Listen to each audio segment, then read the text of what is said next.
Netanyahu says Israel will forge regional alliance to rival radical axes. Israel to join with India, Greece, Cyprus and other Arab, African, Asian countries that see eye to eye, says PM. Israeli Prime Minister Benjamin Netanyahu has announced that Israel plans to build a network of allied nations in or around the Middle East to collectively stand against what he called radical adversaries. Netanyahu made the comments on Sunday while announcing the upcoming visit to Israel of Indian Prime Minister Narendra Modi, whose country the Israeli leader said would be part of the axis of nations that see eye to eye with Israel. Netanyahu, who was wanted by the International Criminal Court on war crimes charges, also referred to Greece, Cyprus and other unnamed Arab, African and Asian countries.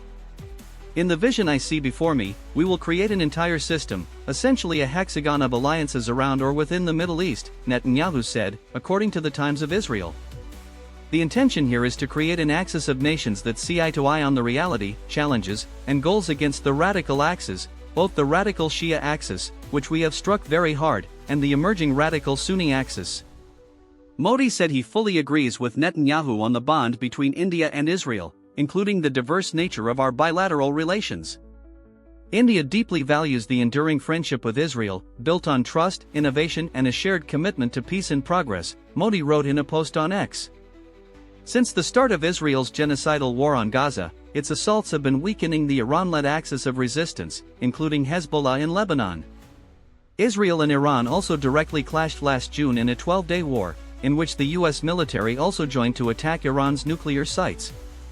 Netanyahu did not elaborate on what he meant by emerging radical Sunni axis, but he has previously identified the Muslim Brotherhood as its leading element.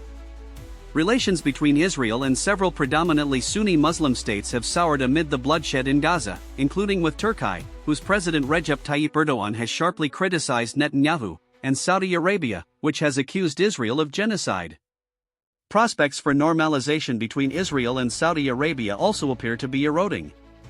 In recent months, the kingdom has rebuked Israel's recognition of Somalia's breakaway region, Somaliland, as well as the Israeli moves towards annexation in the occupied West Bank.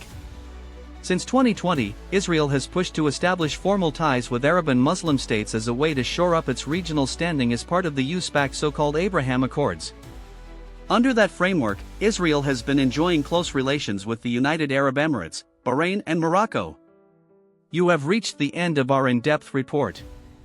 For more deep dives into global affairs and breaking news updates, please subscribe to Neuron News Global and enable all notifications.